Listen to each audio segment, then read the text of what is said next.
मुझे मालूम है कि आज मैंने अच्छी चीज वहां खोल दी है जहां ढक्कन नहीं खोलनी चाहिए, वहीं किताब इश्क खोल दिया।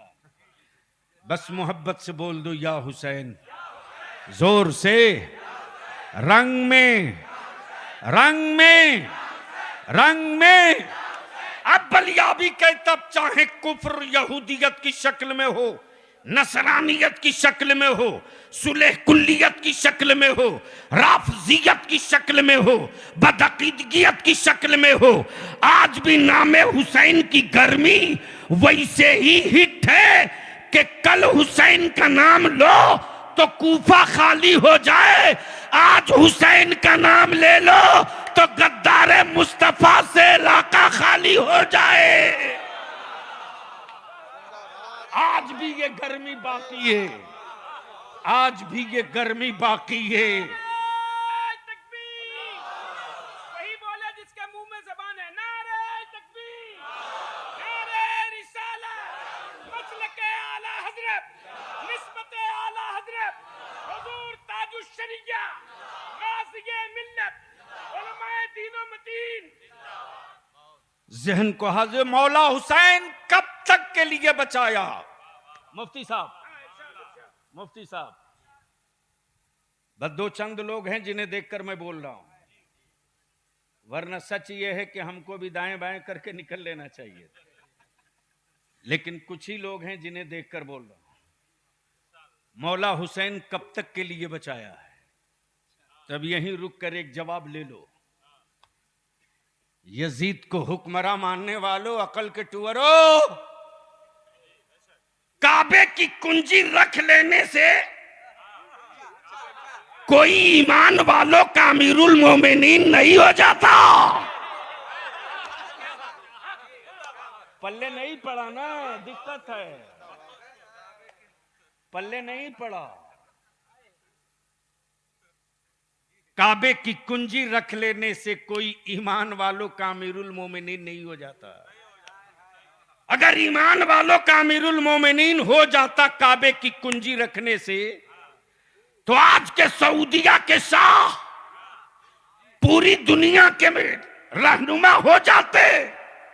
लेकिन सऊदिया के टुकड़ाखोर, काबे की कमाई से हवेली बनाने वाले, हाजियों के टैक्स के पैसे से जहाज पर घूमने वालों, अरे तुमसे करोड़ों दर्जा ईमान की गर्मी तो भारत के सुन्नियों में है कि फलस्तीन पर बम गिरता है तो फलस्तीन जिंदाबाद का नारा इंडिया में लगता है। काबे की अरे हजरत लाशें हैं, तवज्जो चाहो। काबे की कुंजी रख लेने से कोई ईमान वालों का अमीरुल मोमिनीन नहीं होता। बोल दो, बोल दो, बोल दो, बोल दो, तवज्जो चाहो, तवज्जो चाहो। मौलाना मकबूल साहब, एक बार देखा अजमेर शरीफ में लंबी भीड़ लगी है। अब चादर बेचने वालों को तो आला हजरत समझ में नहीं आएंगे, सीधी बात। अगरबत्ती मोमबत्ती बेचने वाले को ताजु शरिया समझ में नहीं आएंगे, और आला हजरत की शमे शबिस्ताने रजा देखकर किताब से ताबीज बेचने वाले को मुफ्ती आजम समझ में नहीं आएंगे। क्लियर बात। जैसे ही अजमेरे मुअल्ला पहुंचा, मैं तो कहता हूं यारो, भारत में वो सिर्फ गरीब नवाज नहीं है रे, भारत में वो ईमान वालों के मुश्किल कुशा हैं। अल्लाह अकबर। भारत में वो ईमान वालों के मुश्किल कुशा हैं। जब जब ईमान वालों पर कोई जुल्म का बादल मंडराता है तो हिसाब किताब वहीं कर दिया जाता है। जहन को थोड़ी देर के लिए हाजिर रख। जैसे ही पहुंचा देखा वहीं भीख मंगों की लाइन लगी है, लाइन लगी है। चमचमाती स्कॉर्पियो से भाई हाजी रफीक साहब, भाई शोएब अंसारी साहब, मुफ्ती सफीउल्लाह साहब, नदीम रजा फैजी साहब, मौलाना मकबूल साहब, ये पूरी टीम उतरी। जैसे ही चमचमाती स्कॉर्पियो से खूबसूरत लिबास में देखा, सारे भिखमंगे दौड़ पड़े। मैं खड़े खड़ा किनारे देख रहा था। एक भिखमंगे का हाथ पकड़ के मैंने पूछा कि हर आने वाले से मांगते हो, कभी अपनी बिरादरी से भी मांगे हो?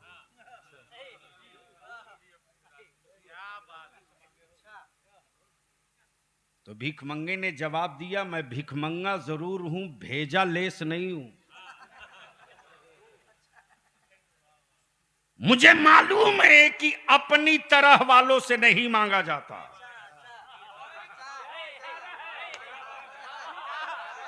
बोल यार, बोल यार। मुझे मालूम है कि अपनी तरह वालों से नहीं मांगा जाता, अपने से बेहतर वाले से मांगा जाता। अब बलियाबी को अर्ज करने दो। गवर्नर हाउस पे कब्जा यजीद का, फुरात पे कब्जा यजीद का, लश्कर पे कब्जा यजीद का, पानी पे कब्जा यजीद का, सिक्के और सल्तनत पर कब्जा यजीद का। लेकिन उस हुसैन के सामने हाथ फैलाए खड़ा है जिस हुसैन के घर 3 दिन से चूल्हे में आग नहीं जली है। 3 दिन से चूल्हे में आग नहीं जली है। वो वक्त का हुक्मरां हथेली फैलाए खड़ा है, हुसैन दे दो, दे दो। जवान बेटा मदीने लौट जाएगा, हाथ दे दो। तेरी औलादों को कोई जख्म न लगेगा, हाथ दे दो। तेरे बच्चों पर पानी बंद ना होगा, हाथ दे दो। तेरे खेमे ना फूके जाएंगे, हाथ दे दो, दे दो। बलिया भी पूछता, आज भी उस बदजात की रूह से बता, सत्ता और हुकूमत पर तेरा कब्जा था, जिसके घर 3 दिन से चूल्हे में आग न जली, उससे क्या मांग रहा है? उससे क्या मांग रहा?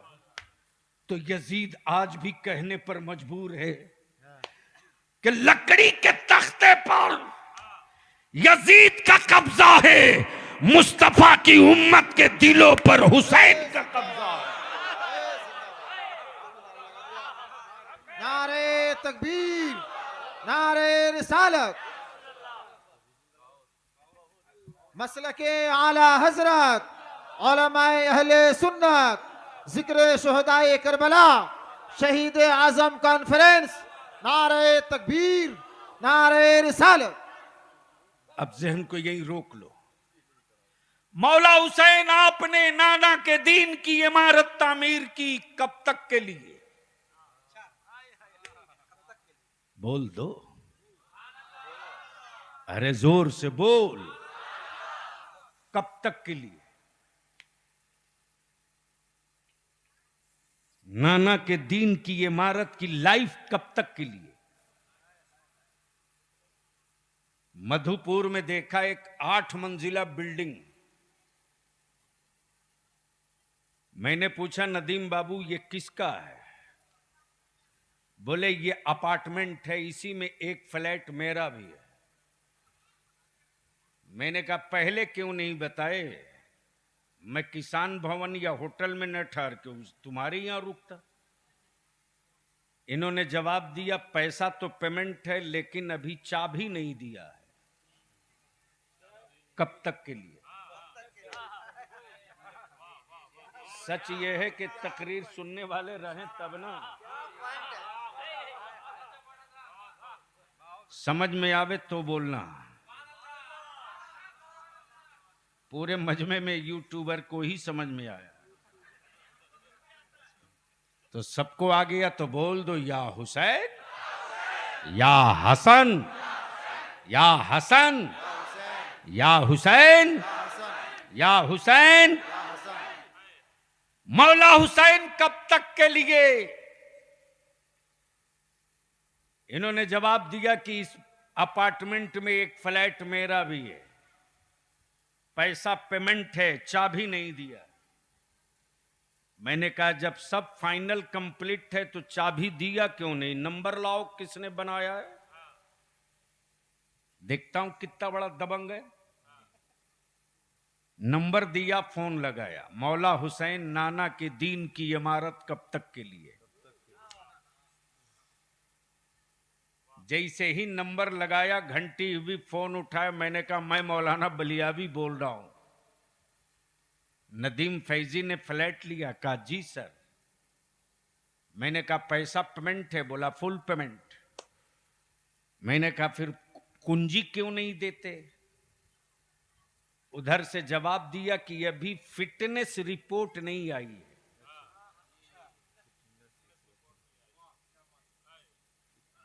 फिटनेस रिपोर्ट नहीं आई।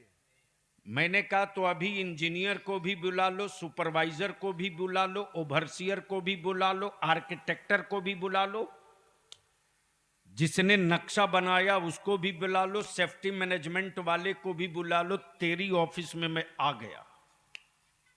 जैसे ही पहुंचा उसने एक नक्शा निकाल के रखा।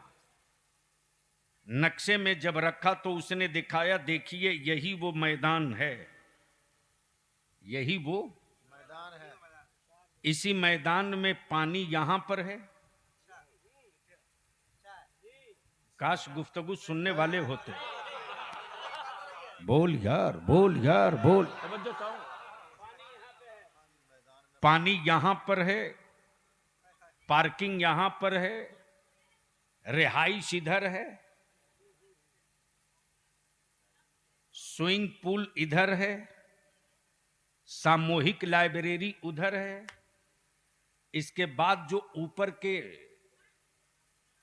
फ्लैट बने हैं, इसमें इतना नंबर इनका है, इतना नंबर इनका है, इतना नंबर इनका है, और ये वाला नदीम साहब का है। मैंने कहा चाबी दो। बोला अभी फिटनेस रिपोर्ट नहीं आई। सब आ गए, नक्शा टेबल पर रख दिया, समझाया। उसने कहा सब कुछ इसी बिल्डिंग में है। क्या कहा? सब कुछ इसी बिल्डिंग में। मैंने कहा तो फिर एक बात बता दे कि इस बिल्डिंग की लाइफ कितनी है? बिल्डिंग की लाइफ कितनी है? मौला हुसैन, आपने जिस दीन की इमारत बनाई उसकी उम्र कितनी है? कब तक? इस बिल्डिंग की उम्र कितनी है? इंजीनियर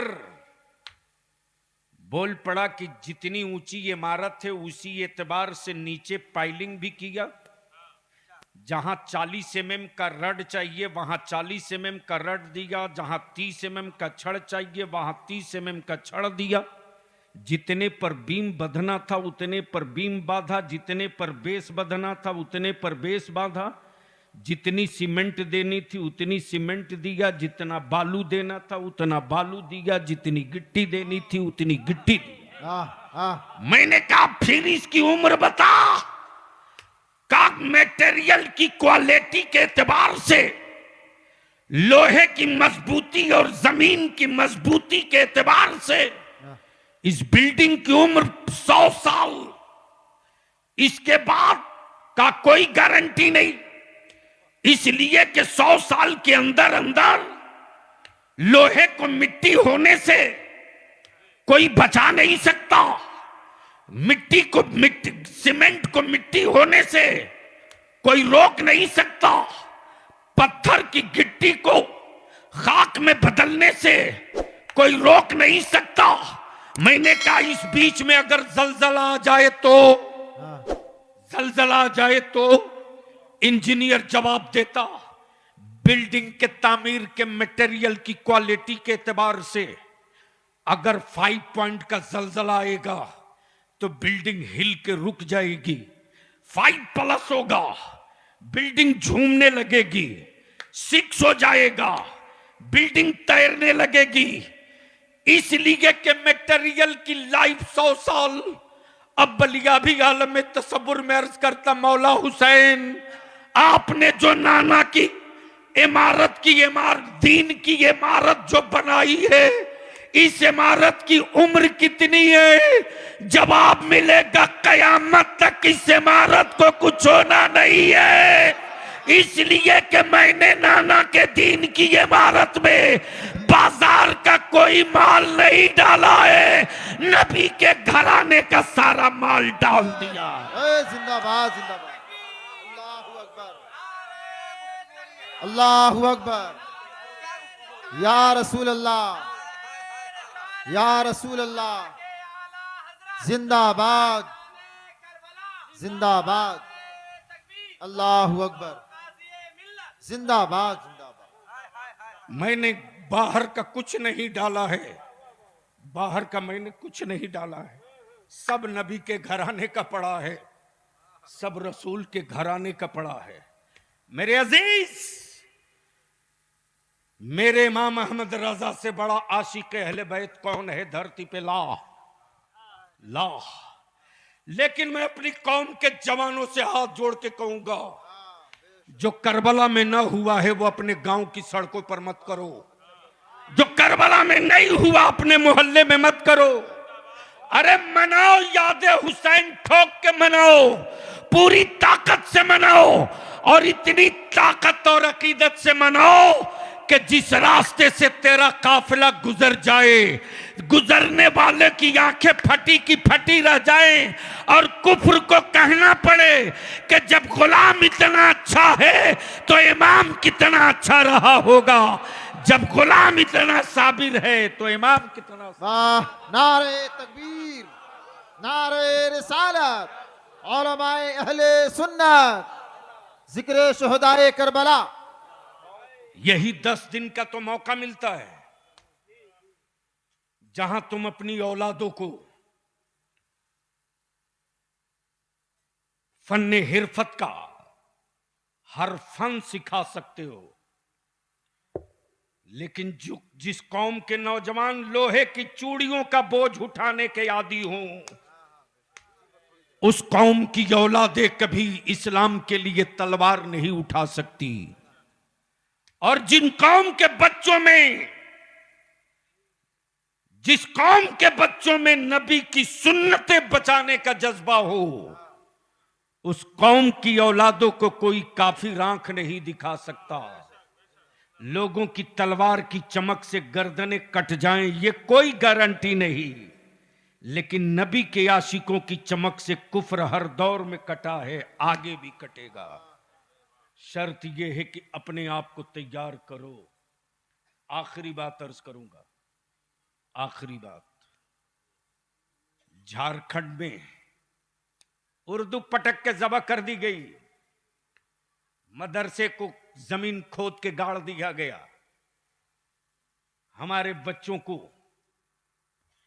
लेबर बना दिया गया। तुम सिर्फ पत्थर तोड़ोगे, इससे बेसी कुछ नहीं करोगे। लीडर पैदा करो, लीडर, लीडर पैदा करो, लीडर पैदा करो। अब मस्जिदें बनाने का मसला नहीं है, मदरसों की तामीर का मसला नहीं है, बल्कि बनी हुई मस्जिदों के बचाने का मसला है, बने हुए मदरसों को चलाने का मसला है। और ये काम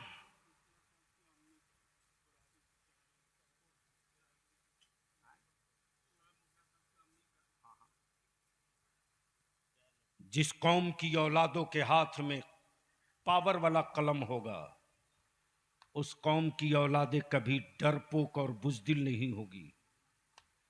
और जब तक तुम्हारी औलादें जाहिल रहेंगी, तब तक बिगड़ी हुई शक्लों का पत्थर दिखाकर तेरी औलादों को डराया जाएगा। और इसी दीवार को तोड़ने के लिए इदारे शरिया ने तहरीक बेदारी का बिगुल फूंक दिया है। अल्हम्दुलिल्लाह, हिम्मत है तो मधुपुर में निकाह हमने ले जाओ, डीजे बजा के दिखाओ। मधुपुर के बच्चे समझा देंगे कि कितने बड़े सेठिया हो, औकात बता देंगे। अरे सैयदा फातिमा की कनीज़ें कभी जमीन पर बोझ नहीं थी रे। सैयदा फातिमा की कनीज़ों को बोझ आपने बनाया। आपने बेटे को 5 लाख रुपया और एक बुलेट कीमत लगाकर मेरी कौम की बेटियों को बोझ बना दिया आपने, और इस दीवार को तोड़ने की पूरी ताकत लग चुकी है। दिसंबर में इंशाअल्लाह हजरत आज से काम शुरू। जितने उलमाए कराम हैं हजरत, जो साथ ना दे लिस्ट उसकी भी बनाते चलिएगा।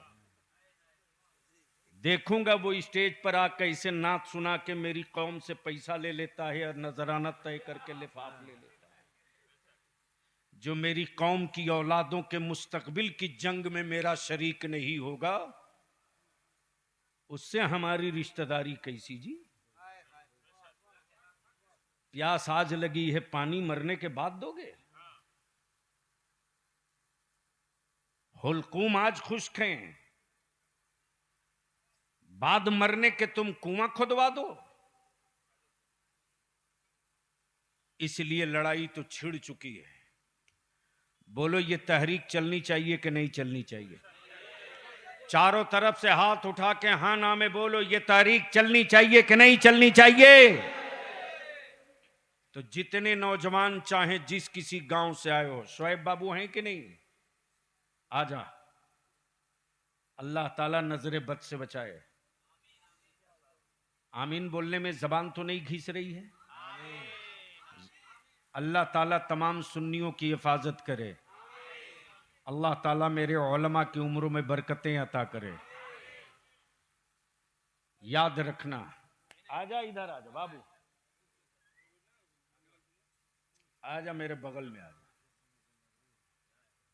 बलियावी की जिंदगी का एक ही मिशन है, अच्छा आलिम पैदा करो, अच्छा लीडर पैदा करो। ये दो पहिए हैं, दो। आलिम अच्छा रहेगा तो मेरी कौम के बच्चे आवारा नहीं होंगे, और लीडर मेरी कौम का मुखलिस होगा तो मेरे बच्चों का कोई हक लूट के भागेगा नहीं। बोलो बात सही है कि गलत? जोर से बोलो, सही है कि गलत? मैं जानता हूं आपका दिल थोड़ा छोटा हुआ है, लेकिन दिल छोटा नहीं करना। आसमान ने अपना काम किया, नबी के आशिक ने अपना काम किया। और ये भी बलियावी खूब जानता है कि 72,000 की फौज लेकर जंग नहीं जीती जा सकती, लेकिन 72 हुसैन का गुलाम मिल जाए तो पूरा मुल्क जीता जा सकता है। तो फिर से एक बार क्लियर बोलो, पाला जोड़ी में आवाज दिया जाएगा, निकलोगे कि नहीं निकलोगे? तो अपने पैसा और अपनी गाड़ी लेकर सब पार्टियों की रैली में तो चले जाते हो, रांची भी, पटना भी, दुमका भी, देवघर भी, जामताड़ा भी। जो दिसंबर में पाला जोड़ी में होने जा रहा है वो नबी के आशिकों की रैली नहीं होगी, सत्ता के छाती पर चढ़कर मुस्तफा के आशिकों का रैला होगा। हर गांव से आवाज आएगी, लब्बैक या रसूल अल्लाह। लगा दो चारों तरफ से हाथ उठा के, लब्बैक या रसूल अल्लाह, लब्बैक या हबीब अल्लाह, लब्बैक या रसूल अल्लाह। ये नारा अपनी औलादों की घुट्टियों में पिला के रखो। आखिरी हिस्सा गुफ्तगू का, आज की महफिल का एक ही मकसद है, जिक्र करबला वालों का हो, मगफिरत का जरिया बने शोएब बाबू की वालदा मोहतरमा के लिए, मरहुमा के लिए। बस एक ही मकसद है। लेकिन इस बारिश और बूंद की परवाह किए बगैर ये जो काफिले इश्क आया है, अगर हुकूमत तिजोरी खोल के कहती कि ले 500,000 टका दे रहा हूं, तो एक मामूली इंसान भी कहता रख अपना पैसा, इस तूफान में घर से न निकलूंगा। लेकिन जमीन के सीने पर अपना वजूद गाड़ के बता दिया, जब जिक्र उनका होता है तो हम जमीन नहीं देखते हैं, हमारी रूह का परिंदा गुंबदे खजरा का तवाफ करते रहता है। इसलिए हिम्मतें छोटी नहीं। शोएब मुखिया की वालदा के ईसाले सवाब के लिए एक महफिल है। बस आखिरी बात, आखिरी हिस्सा। हजरत, अजीब अकल के टुवरों की बुद्धि है भाई। हिंदुस्तान में अगर सवाब नहीं पहुंचता, हजरत, हिंदुस्तान में मुर्दों को अगर सवाब नहीं पहुंचता तो भारत में इतनी मस्जिदों की तामीर नहीं हुई होती। ये समझ में नहीं आए। पैजामा जिनका बेसाइज का है वो भी मस्जिद जब बनाते तो कहते हैं ईंट दे दो, सवाब खानदान को मिलेगा। सही बोल रहा हूं कि गलत? अरे जोर से बोल ना, जोर से बोलो ना। छड़ सीमेंट बालू दे दो, सवाब मरहूम को मिलेगा। समझाए कोई इन ज़कात खोरों को?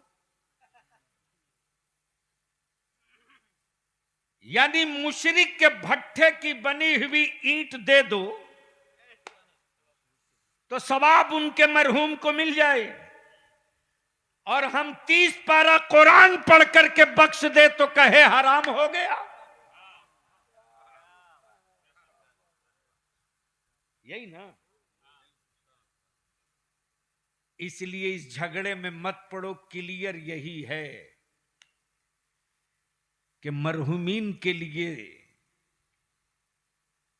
तुम जब जब जहां से जो भी उनके सवाब की नीयत करके काम करोगे, नीयत तुम्हारी सवाब की होगी तो कोई बख्शने वाला हो कि ना हो, सवाब खुद ब खुद वहां गिरते चला जाता है। अल्लाह तबारक व तआला मरहूमा की मगफरत फरमाए, करवट करवट जन्नत अता फरमाए। रब्बे कायनात, मेरी जिंदगी को तूने सांसें दी है तो उन सांसों में हुसैन का इश्क दे दे, और सीने में दिल दिया है तो मुस्तफा की मोहब्बत में धड़कने वाला लहू दे दे। अब मौला आंखें दी है तो मरने से पहले अपने हबीब के रोजे की जियारत की मोहलत दे दे। कोई रहे न रहे मुस्तफा का दीन रहे।